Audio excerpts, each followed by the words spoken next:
iSpark family. Honor your health, Fit Nation, Indigenous Run Walk, family members and community. I'm Coach Lynn, and I have the privilege of being the host today of this webinar. And we thank you for taking the time wherever you are at this time, safe at home, doing your best to be active, doing your best to try to take care of yourselves and your families during this time and anytime. So it is a privilege for me to be here with you today. Just quickly housekeeping. As Susan, Manager Susan is right there. We just want to ensure that we can have our guest presenter take her time in presenting and sharing her expertise. So we ask that you keep your microphone muted for this time.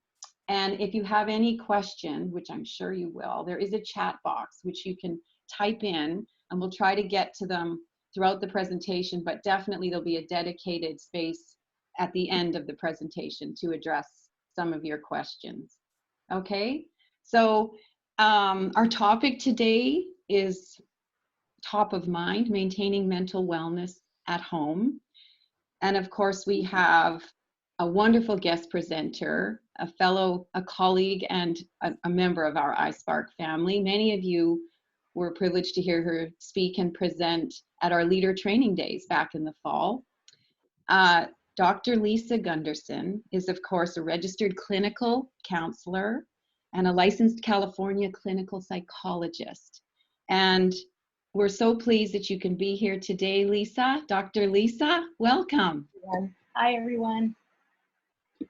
So we can take it away and move forward with all of the thoughts and experience that you have, knowing where we're sitting with our challenges at this time and just in coping with adversity.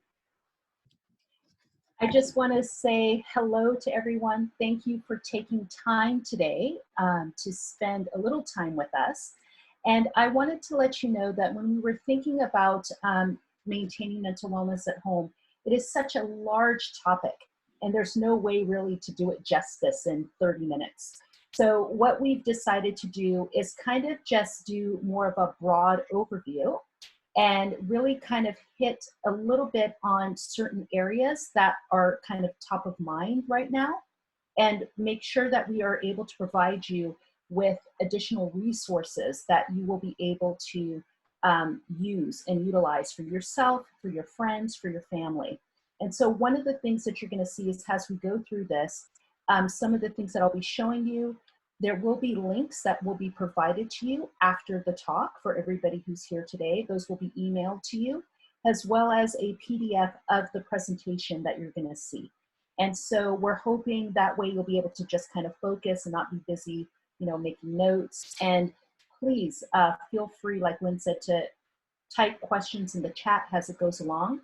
But our idea is hopefully that this will be a kickoff to kind of a series of issues around mental wellness that would be of interest for you all to join us in upcoming webinars as well. Is that a good way to put it, Lynn? Oh, it is. And this completely, falls in line with the webinar topics we've had leading thus far, and just taking things a step further. And I know myself, boy, we've had so many kind of personal ups and downs and adjustments, and so grateful that you can give us some context today, Dr. Lisa, on our experiences. Yeah, most definitely. And one of the things that I'd like to start with is just that overall definition of mental wellness. Those of you who were with me in the fall last year will recognize this. And I had spoke about the World Health Organization defining mental wellness as a health being a state of complete physical, mental, and social well-being. And the key piece to this, again, is that it's not the absence of disease or infirmity, right? Like, mental wellness isn't the fact that you're not sick. It really is about us having complete physical, mental, and social well-being. And during this particular time in COVID, it's not something that's only having issues with our physical health, but also our mental health and our social well-being. And I would also say into that our spiritual one as well. And so when you look at, especially in Indigenous contexts, this is from the First Nations Health Authority. One of the things that you see here is that physical, emotional, mental, spiritual piece has been the closest to what makes us human beings, right? And from that, everything else comes. That idea of relationship and responsibility and wisdom and respect. And so the question really becomes, how has COVID really interfered with our ability to be well, not just mentally, but spiritually and physically and emotionally? And so I wanted to start with, I don't know how many of you are aware that ANGUS REID, the national poll, kind of the first national poll to come out about how Canadians are dealing with COVID, came out just 2 days ago, I believe. That is one of the links that we will be giving to you all today. It is well worth your time to go through. There are multiple pieces to this, but we don't have time to go through all of that. So I wanted just to point out a couple of things. First and foremost, that mental health and physical well-being since COVID-19 shut down. So this has been, say, in the past month. One of the things that you'll notice is that over 50% of Canadians say that their mental health is a little or a lot worse than it was just 6 weeks ago. And people's physical health, as well as around 42%, is a little or a lot worse than it was 6 weeks ago. So if you are feeling that you feel different, you are absolutely not alone at all. That is something that we have noticed. Yeah.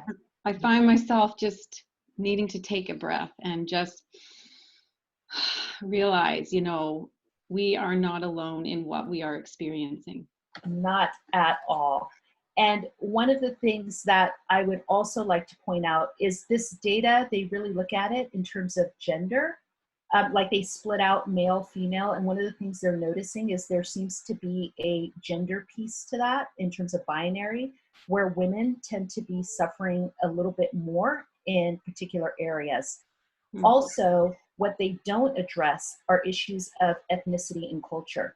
And if we think about just mental well-being in terms of racialized groups and in Indigenous groups, we know that we are more vulnerable in terms of population, right? In terms of various mental wellness issues, in terms of certain physical issues as well. So you could probably bet that if they decided to break down this information by ethnic group, and I'll speak to that a little bit more, by Indigenous space, I would suspect that this data would actually be a little bit higher for our groups. And so one of the things I want to point out is very quickly kind of the difference between mental wellness versus a mental health disorder. Mm-hmm. And the reason I want to say that is because of this time, if you are feeling an increased bit of stress or anxiety or depression, these are some of the common areas that we're seeing just normally across the board that are issues within our communities, right? Mm-hmm. If you're feeling an increase of that right now, that's normal. Mm-hmm. So the question really becomes, when do I get really, really worried, right? Mm-hmm. So I have 2 children, one is 17 and one is 14. So if I've got a child who is sleeping for, 12 hours in a day, well, at the beginning when this happened, cool. He probably needed it because he probably hasn't slept a lot in the past few months. He's a teenager, right? But as this goes on, if that continues, that will start to get me concerned. So one of the areas that you want to kind of think about to make that determination is what's happening in your life, in your family's life, in your children's life, causing a major disruption in routine.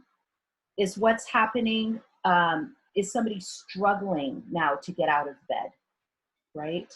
Mm-hmm. You want to think about the intensity of it, and not just that you have it. So just because you have a little bit more anxiety doesn't mean you have an anxiety disorder.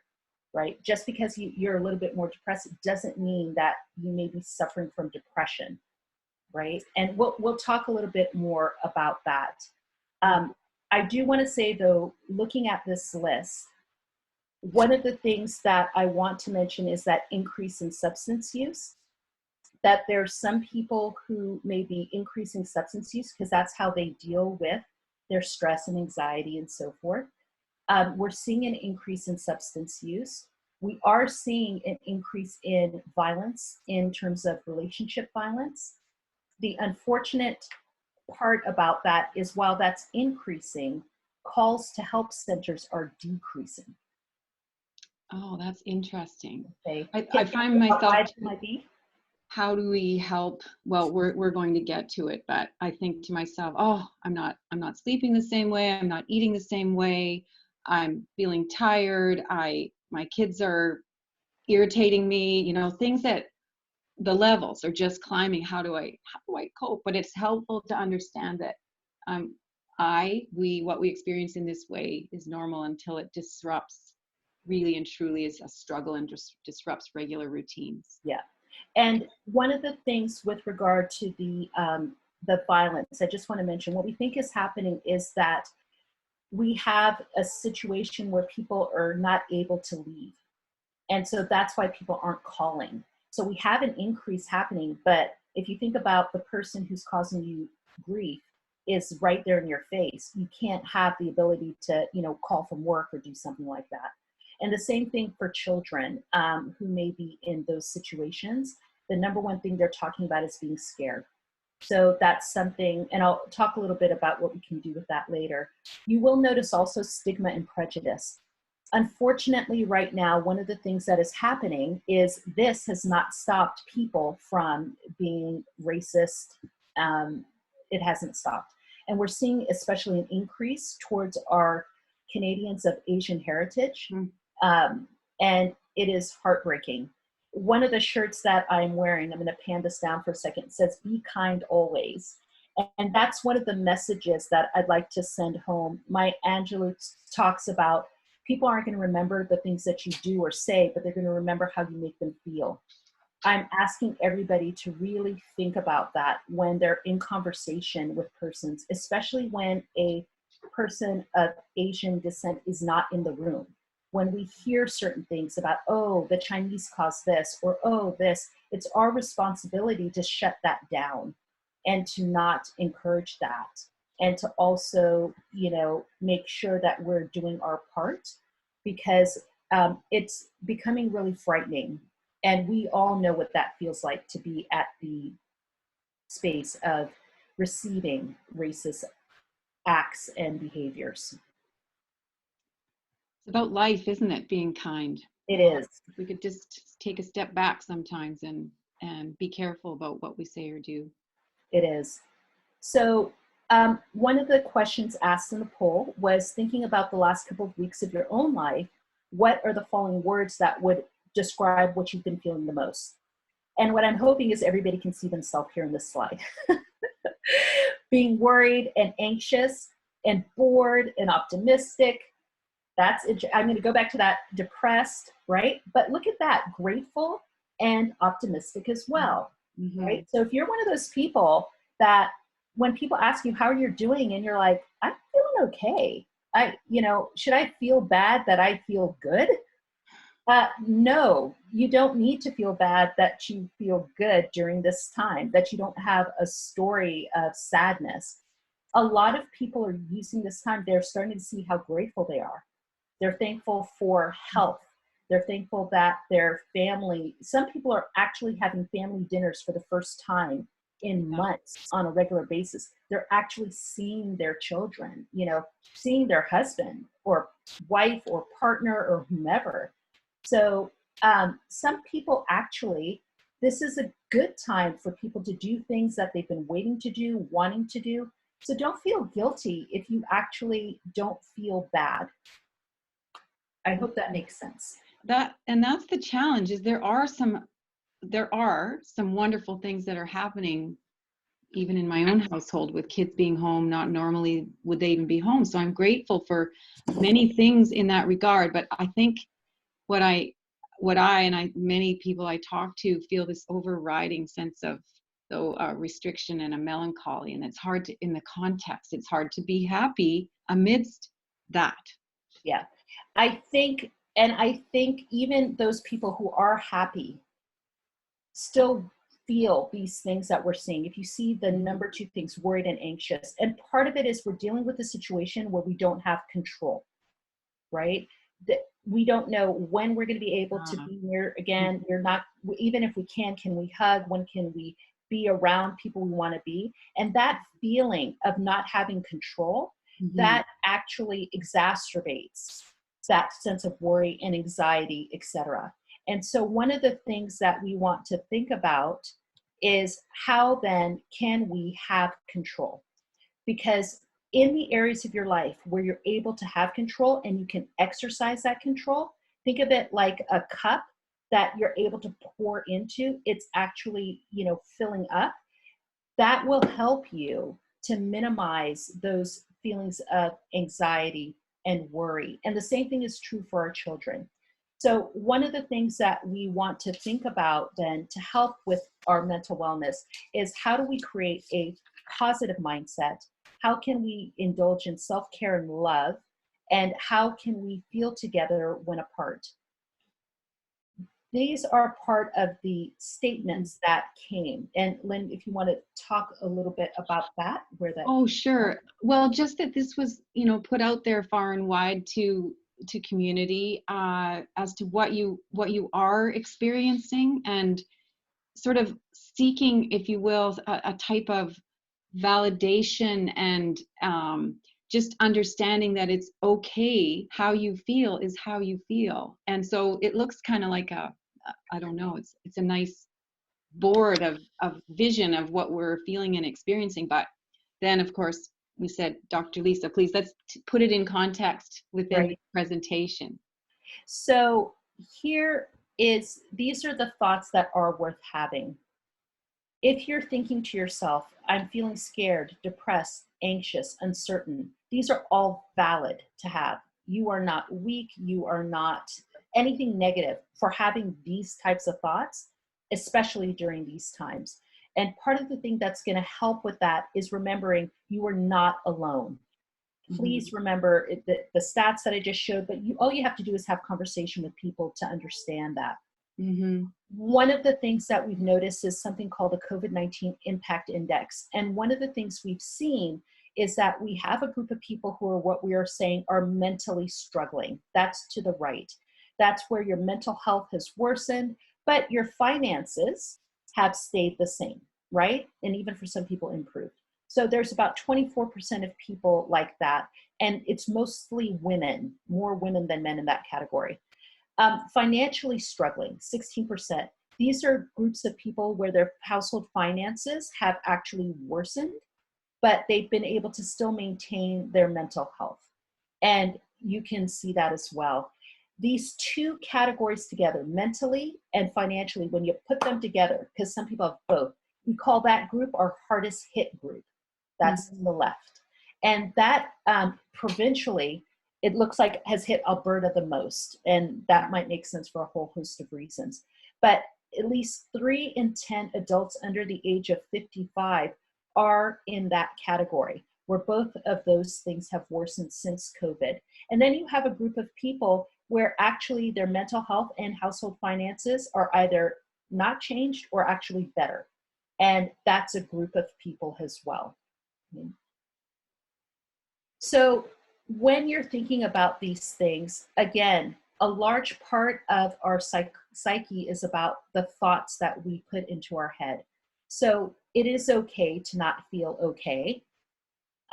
You are worthy to feel good even during a crisis. I mentioned that already.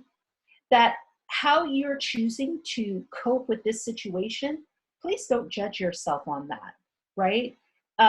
There will be a point where maybe you're watching Netflix you binge a show on Netflix and then you feel guilty, like, oh gosh, I just wasted all this time.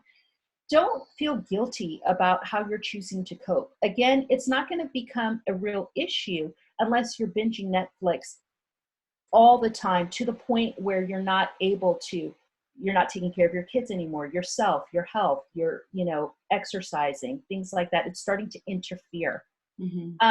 Know that common physical ways to respond to this, if you've been having any sleep disturbances, can't sleep through, restless, not sleeping as much, sleeping too much, your energy level seems to ebb and flow, any of those kind of things, that those are common ways to respond. And again, we're looking for when it starts to go like kind of off of a diving board. And when that happens, or when you can't figure it out for yourself, for your friends, for your children, that it's not a sign of weakness for you to reach out for help. And so I want to spend some time showing you different ways that you can get help, and different places where you can receive help. And I'd also like to say, this is great information, even if you're not in crisis mode, just to be able to get things from there that's going to be helpful to you. And I want to remind everybody, these are healthy living activities, leaders and participants, and connected to those that are. And just a reminder that exercise is medicine. We've been talking about this, and this is our mandate from the get-go. So you can always return to that. And I know those of you that have managed to keep your activities going, even once in a while, you can be reminded that it helps you to feel better. Absolutely. That physical connection is massive. And again, you will have links to all this. I wanted to just show you 3 different areas. FNHA has a set of mental health and cultural supports that are available during COVID. It has a long list of telephone and online supports, FNHA mental wellness and counseling support through health benefits, and it is provincial. So there are spaces and places all across the province. So that's one area that I think you all will find very helpful.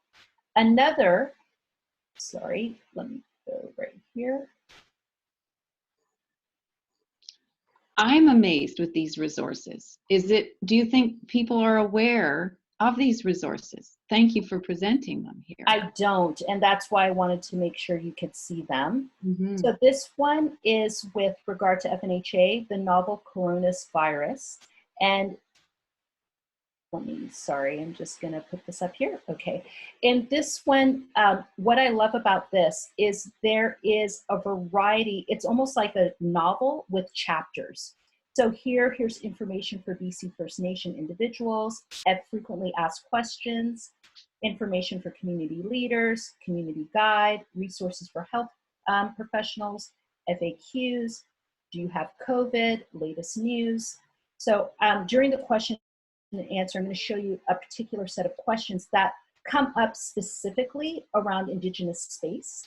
And so you may not find these kind of resources in other places. The last one I wanted to show you is we have to remember that within Indigenous communities, there's traditional healings, and with many of our racialized communities. And while we're following along, as we should, all the guidelines, we cannot forget that many of our people have dealt with many things over thousands of years and have come up with traditional ways that could actually aid and assist us during these times, ways to deal with our different feelings of anxiety and worry and depression. So connecting with elders, talking to people about different ways that they're able to do that is really important. So this area looks really at traditional healing, why it's important, and how that can be helpful to us during this time. Okay. Wonderful. So now I'm just going to go back into our space here.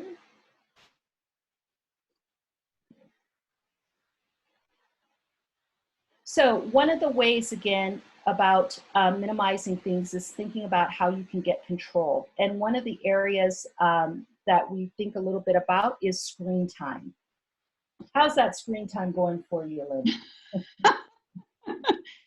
Well, I've got my shows, I tap into here and there when I can't sleep at night, and then it doesn't help me sleep either. So I know that, but that is the thing, a lot, we tap into our own energy and knowledge. We know more than we give ourselves credit for. And so I know I should shut the thing off, or I know I should get out and be active. I know I need to eat well. But what is it? That's the sort of essence of what we need to sort of tap into for ourselves. So with regard to the screen time, I'm actually, that in itself is one of our potential topics to really spend time on. So today, because we're short on time, I'm just going to give 3 kind of quick suggestions around that.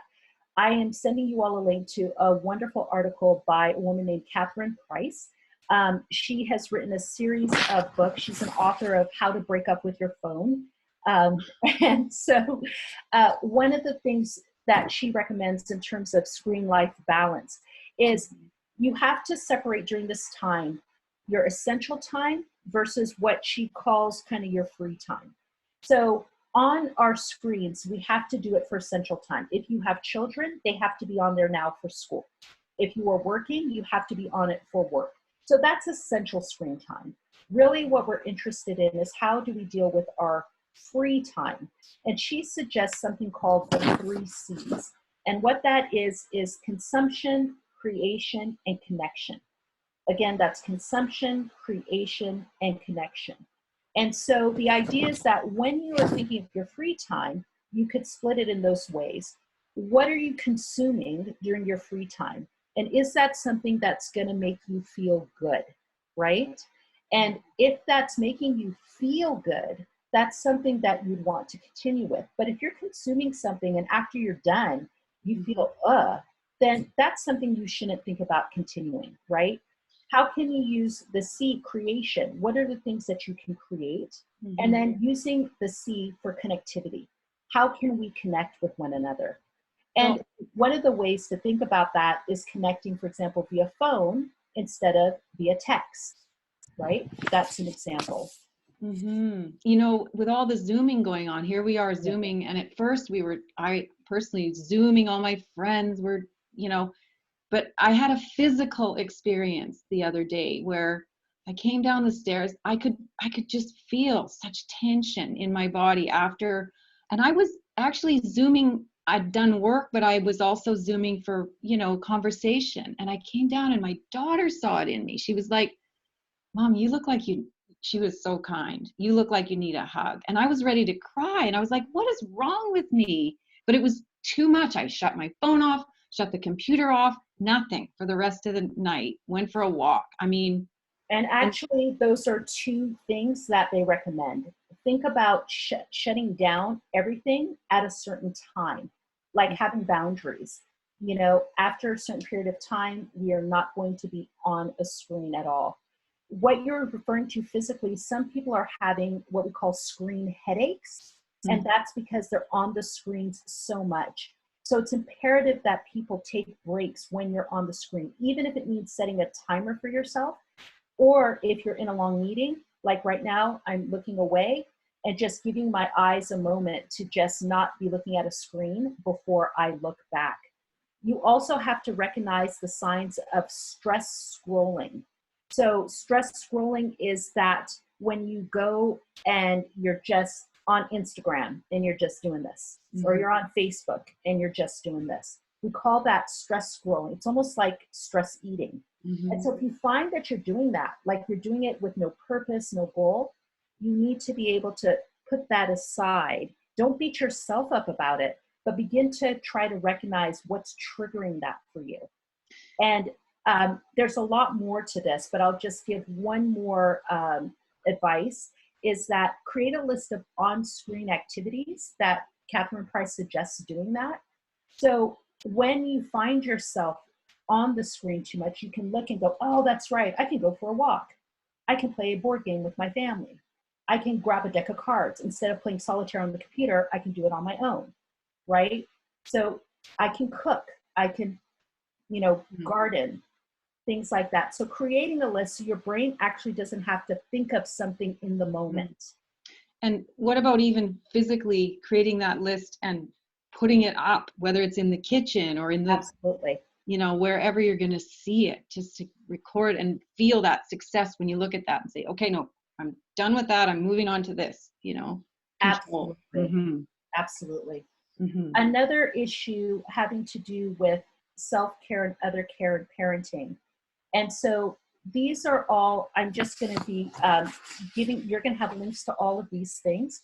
These are all resources to help you with each of those issues that I just mentioned. So the first thing you're seeing here is the Canadian Mental Health Association, Mental Health for All.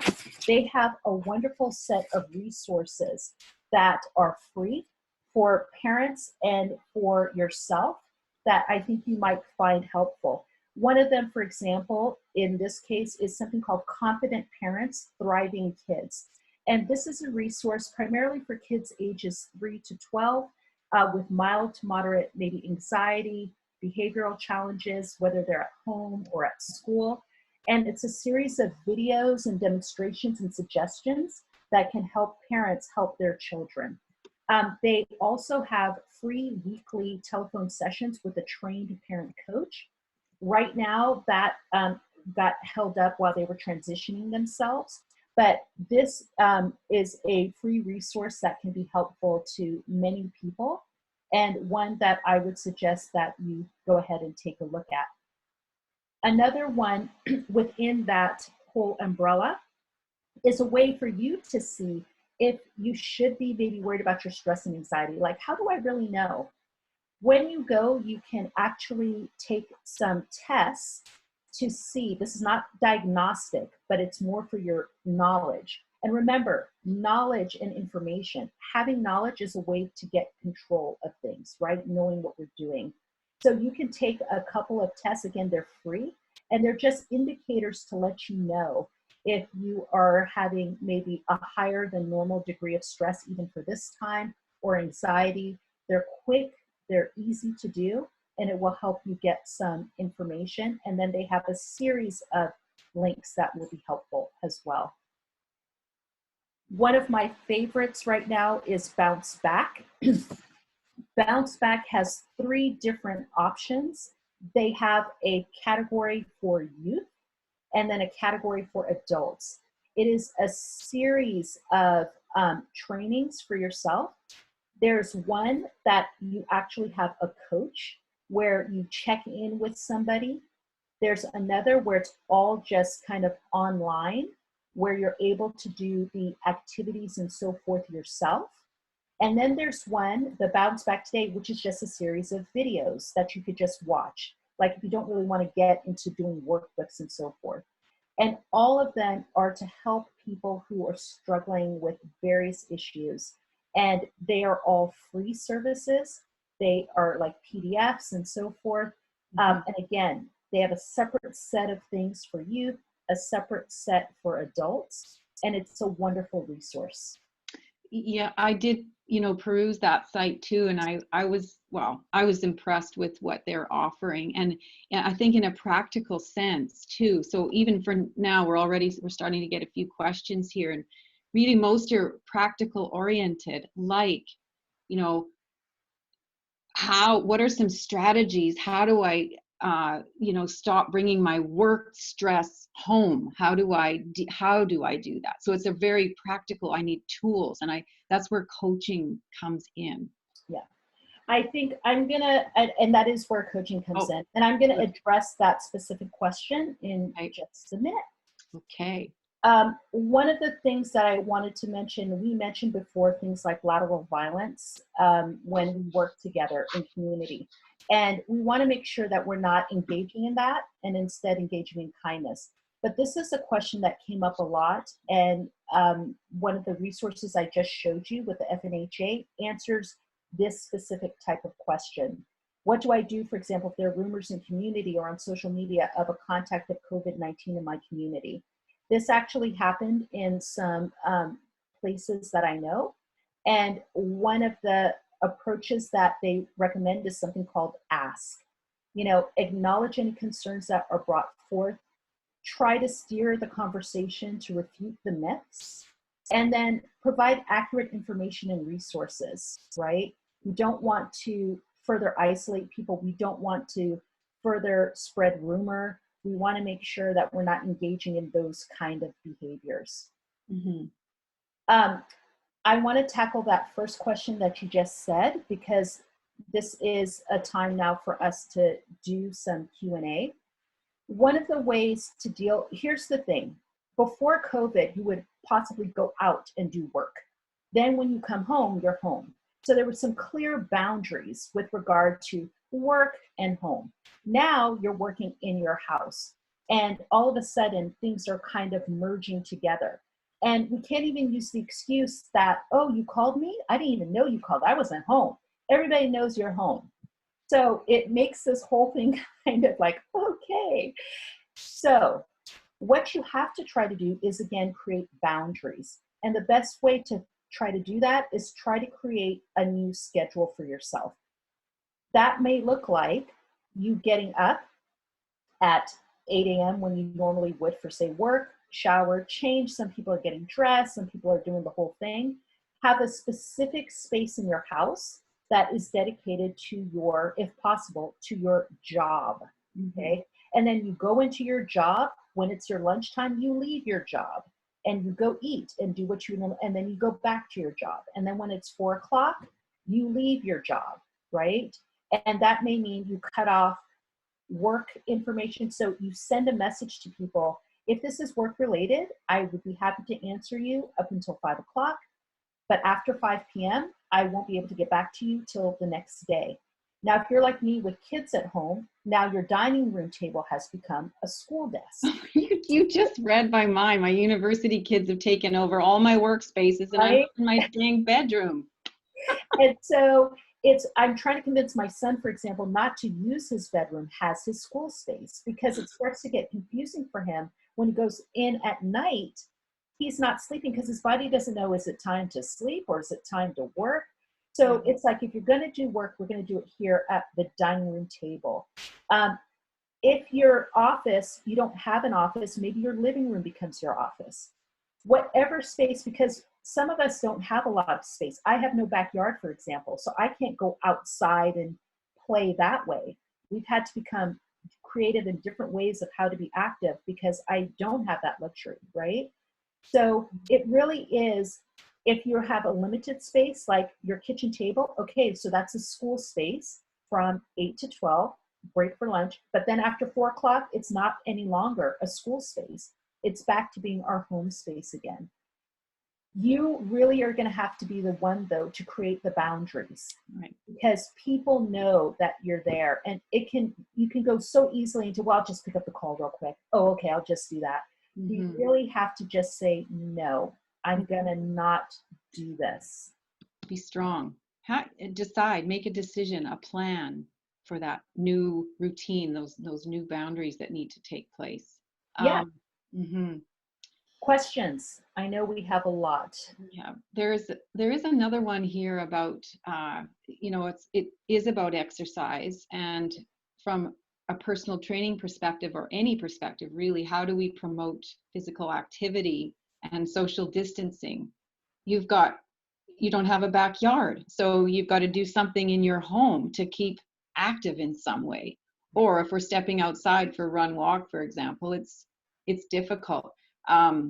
We just have to be cognizant of the space that's necessary. So we walk 2 meters apart from one another. We choose roads that are wider. We have to, and less busy. My kids move the furniture all the way here, and there's only 2 can fit in the veranda anyways. And so we're in our home. So they manage to keep that distance, but no one else is in our home. It's just us. But nevertheless, keeping that distance outside in the same way. Sorry. Yeah. No, just as a personal trainer, you are a leader in that regard. So with your clients and with the people you work with, you've got to, create a space that allows for your participants to have that physical distance. And it might mean having fewer people with you at any given time, but you're in charge. You can create that space, and it's actually a good space. The positive is that they have you almost one-on-one, which is really awesome. They're fortunate. And I'd like to say, being creative and giving people suggestions is so helpful for you as leaders, and just making us not feel, I'd say, guilty in how we have to do it, right? So I'm dancing in my living room. My kids are doing kind of like a Muay Thai thing down in their room, and they're able to do that. My neighbor opens up his garage and he blasts music for all of us to hear. And it's, and he's out there kind of lifting. And so my son, fortunately, one of his basketball teams, they are doing Zoom basketball. So we put the computer on a suitcase and stick him right outside the garage, and he is, you know, bouncing with that. And I see kids doing their bicycling, but meters apart from one another. Right. And also doing like a tennis type thing, but further apart from one another as well. So any suggestions you can give people is so helpful to us during these times. There is a question. It is a challenge. How do we get our kids off the computer and to be more active? Yeah. We have, and I'm just going to put this up there to show you. We have possible future topics for doing this longer, and one of them you can see there is parenting. Because we know that just deserves its own thing. So to answer your question specifically, here are a few things.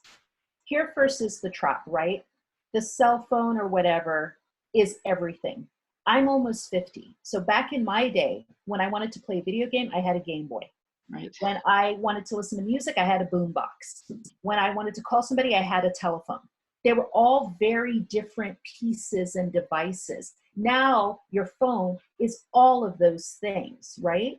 And one teen was talking about how, they were texting and tired texting. They didn't even think to call their friend. Like their phone wasn't even a literal phone. Do you know what I mean? Like they never saw it as, oh, I can use this to actually talk to somebody. So now you add school into the mix, and they seem to be on it all the time. So part of what needs to happen again is kind of making roads of how we can do things without that. One, if you can get a standalone alarm where it can't go out. In our case, we use Alexa, but we don't allow our children to have their phones in their room. That's the first thing. Please make sure people don't have their phones in their bedrooms. We could talk about that more, but it completely interferes, especially with teens' sleep. So we want a way to wake them up. A standalone alarm clock is helpful, or you knocking on their door, that's going to be helpful. Board games. A lot of kids are on the phones gaming.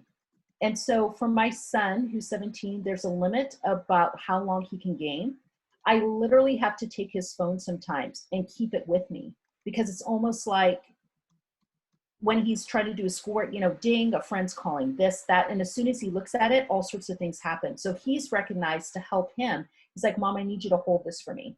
And I think it's important for us to not shame our kids in knowing that this is hard, right? Like sometimes, can I help you? And it's helpful for us to take the device from them and do something else. So board games, or some sort of game with the family or with each other if they're siblings, suggesting games that they could play that aren't on the phone is helpful. Reading a book. I know it's a foreign concept, but we now have kids who we want them off their devices an hour before they go to bed. So what is great is if they can find a book that they like and that they can sit and read. If they don't like reading, listening to music. If it's on a device, one of the things we try to do to get off the device is, if you don't have something that could just play, is getting a playlist already all together. Hit play on your, say, computer or something, so they don't have to scroll through the music list, right? Mm-hmm. Or use, if you have it, possibly like YouTube can stream it, or an Alexa or something like that. But playing music or singing music is a good thing, which brings me to instruments. you don't have to have a piano or something. Grab a pot, grab a pan, bang, bang. You all do your own. Let's all, as a family, we're going to do some music stuff together. 7 right? p.m. every night. Bang, bang, bang. Yes, and we do that every night with the ring, ring, ring. Mhm. So I think that's important to do. Exercising together is a helpful way to get kids off their devices. I think the trick is not making it seem like you're trying to get them off the device. So Right. not being like, God, you're on that thing all the time. I can't No. believe that you're always doing that. Versus saying, hey guys, look, it's board game time, or hey, it's reading time in the family. And as Mhm. much as you all can do it together, because if you're telling them get off and you're on, that's not helpful. You know, Watching a show together is also helpful, by the it way. is. I was just thinking, I mean, I'm a mother of 4 children and they're grown now. But this always worked for me, was to empower the children to be part of the, sort of the activity day, if you will. Yeah. And what are the things that we'd like to do independently and together, and maybe develop, sort of have that conversation, not as you say, we got to get you off the screen, so come up with some stuff, not that context, but just, hey, let's figure out some activities. We have time here Yeah. together. I What can think we do together? that's such an excellent point. I get up every day and my son says, Mom, what's our schedule today? I have one kid that's like that and one that avoids the schedule like a plague. And so I say, okay, yeah, what? So we have class, right? But baking, have the kid take a recipe and bake something. Drawing, everybody take a sheet of paper. It doesn't matter if you can draw. Just sit there and be like, let's draw something. Some people are doing planting in their homes, just watching things grow or trying to do something like that. So it really is about you making the suggestion and not making an assumption that kids want to be on the screen all the time. If it looks like they're like, oh, do we really have to? Yeah, we do. And I promise you within a few minutes, they're going to be like, oh, okay, that wasn't bad. And boom, before you know it, an hour has gone by or 2 hours has gone by. So Well, I hope that makes sense. And we'll be able to get into it more as well. I hope that's helpful. it is, and I just wanted to share with you, because you can't see all the comments, but we do have a fabulous group of people listening in here and making suggestions around, Zooming with traditional drumming and singing and having dance parties in the house. And so you're doing all the right things. It's just a matter of sharing that enthusiasm and, just being kind and creative. I just want to make just say one thing, is that oftentimes I'm hearing people say, when we get back to normal. And just from a mental wellness perspective and psychological perspective, I think we need to shift that language.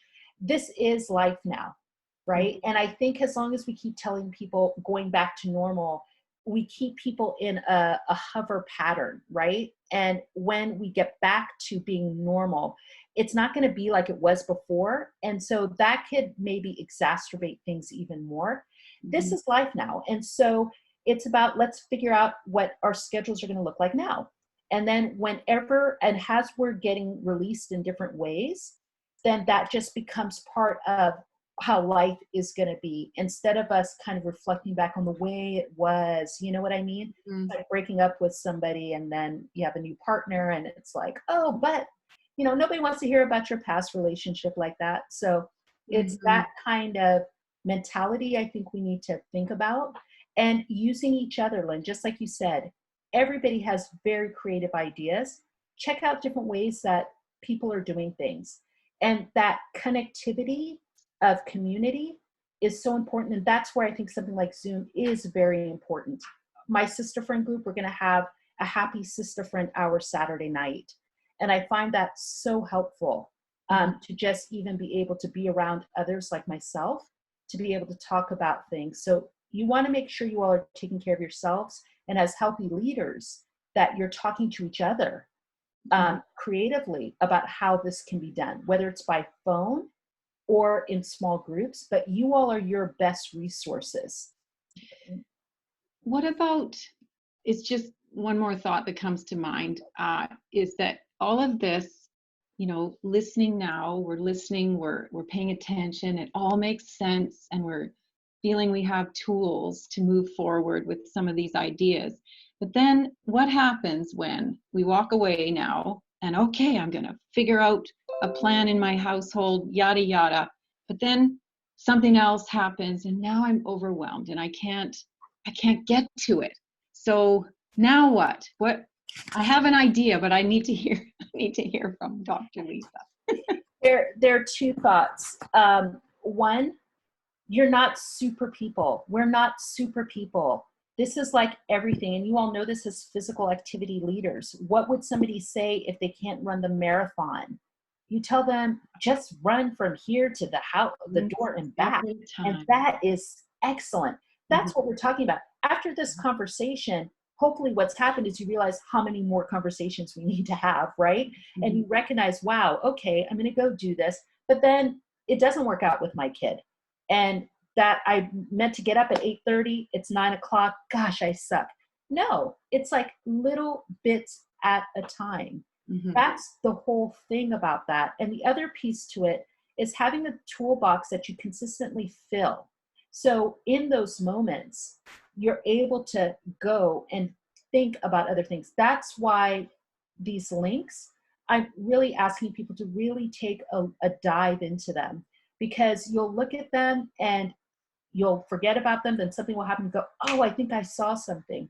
The BC, there's one link I'm going to be giving to you all by the BC government, and it has an amazing set of resources that are immediate for all sorts of categories. If I had time, I could show it to you, but it's for healthcare workers, for seniors, for youth, for like just a stream of it. And there's a link for that. So it's two things, right? It really is being gentle with yourself and just doing little increments is fine. This is not a sprint. No, it is. I love your references to the running world. Thank you. No, but it's part of who we are as healthy living activities leaders, is to just help people be progressive in their approach. And so we need to take that to ourselves as well in everything that we do. One small thing that we can, control, that we can focus on, that we can do. Absolutely. Because it's like this says, it does not matter how slowly you go, as long as you don't stop, right? And I truly mean incremental is great. A little bit is great. So it's really about being kind to yourself. I know our time is coming to a close soon. Do we have to go? Is there another? I can't see comments or questions or anything like that.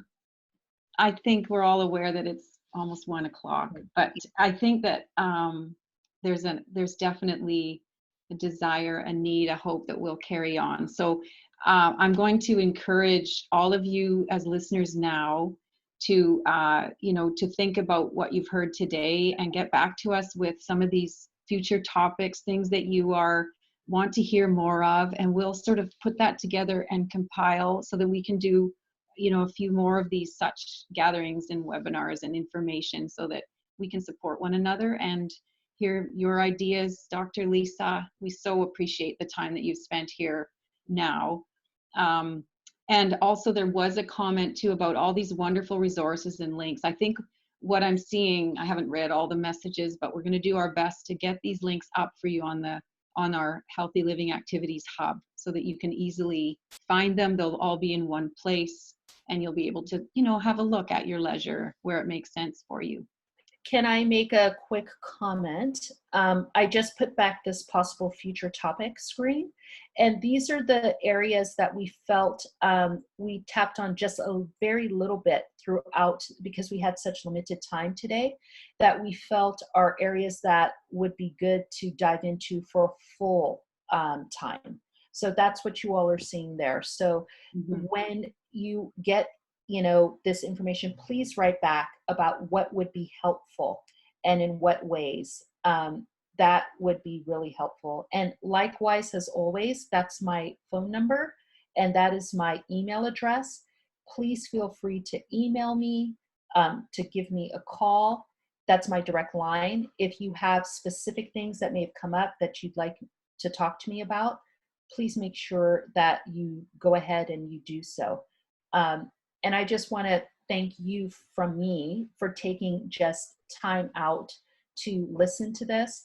And all the links will have all of that for you. And I'm hoping we can send it also as an email as well, document. And you should be able to get that, I would say, within the next 48 hours. Sure. Yeah. Plus a PDF. Well, this webinar is recorded, so you'll be able to share that amongst whoever would like to listen.